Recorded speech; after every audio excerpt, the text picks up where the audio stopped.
Now, it's well known that some land claims have dragged on for years. Thousands have, or rather are still on ice because of a court ruling that stipulates claims after 1998 can't be finalized until all those lodged in that year are complete. In 2014, the Middle Kraal village in the northwest lodged a claim. The area includes Lonmin's platinum mine and the Kopi where the Marikana massacre took place. The claimants want the process concluded as soon as possible. They also say the amendment of the Constitution is useless unless the backlog is addressed. Govan Whittles is in Marikana and he joins us now live. Govan, 2014, that's quite a long time for people to be waiting for a claim to be finalized, but also that question about the Section 25 of the Constitution versus the backlog. What are people telling you there? Good morning, Maseko. Good afternoon. And yes, it is quite a long time to be waiting, and even longer for some of the people that I have with me now, because they were evicted from this land in 1969, chased off it essentially by the apartheid government and told to find a new place to stay, while others were forced into labor of the people that were handed this land, which became farmland at first, and later, after platinum was discovered, the development of the Lonmin platinum mine, which is now owned by Sibanye-Stillwater. It is the Sibanye-Stillwater mine.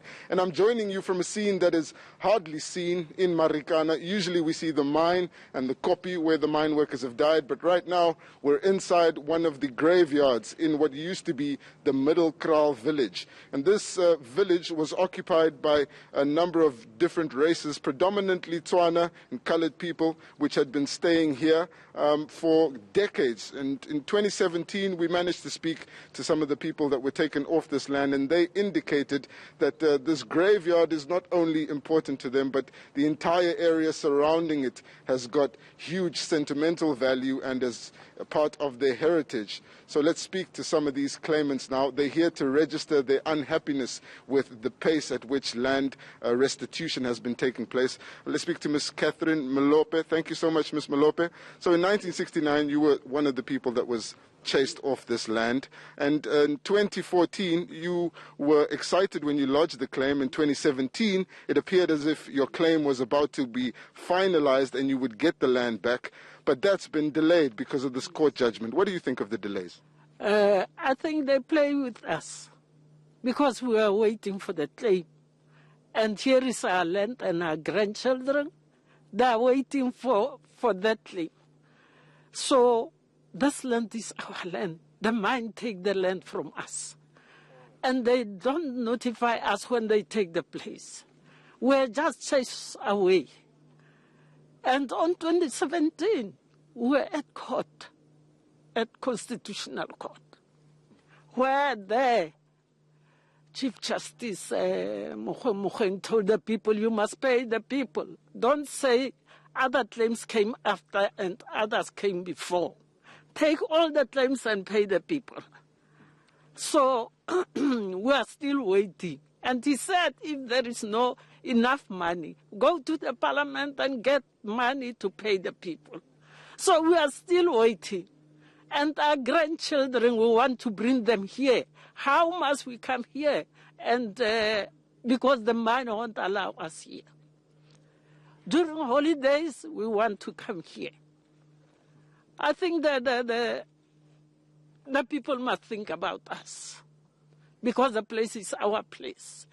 It was very sad when we go take us away here. So we didn't know where to go. We just go. Some of us are at other places. Our parents were struggling with us and the bags on a long road, which we didn't know where are we going to.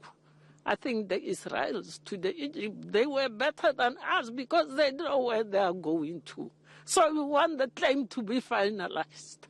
We want our land back, as they promise. And at the moment, there is a lot of talk about expropriating land without compensation, and many politicians are weighing in on the land debate. But personally, ma'am, do you believe that you will receive your land? I think I will. I will receive our parents' land because our grandchildren must come here. During holidays, We must come and have fun here. All right, thank you so much. That's Ms. Catherine Malope. But of course, this land has also got huge historical significance, Masego, both for the apartheid era during the forced removals, but also in the post-apartheid era, where one would argue, the most significant massacre of workers happened not far from here at the Kopi, where the mine workers were shot down by the police on August 16, 2012. Let's speak to Jerome Lottering now.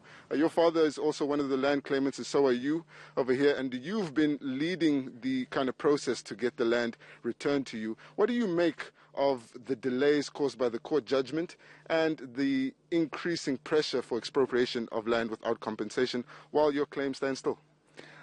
Govan, expropriation without compensation does not make sense for us because what I feel about expropriation without compensation is the fact that government is putting the horse in front of the cart.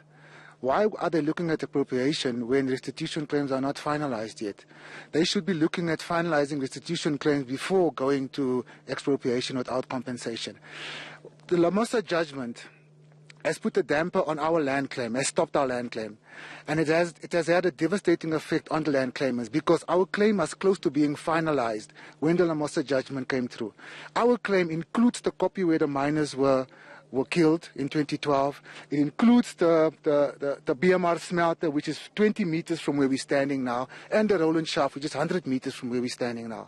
So for us, you know, where we are sitting, we are standing on the outside and we're seeing things happening on this piece of land, and we can't say anything. We are not being included in the process, but the processes that is happening here on this piece of land, and it's really frustrating because if we had a valid, approved land claim, we would definitely be having a say of what happens on this piece of land.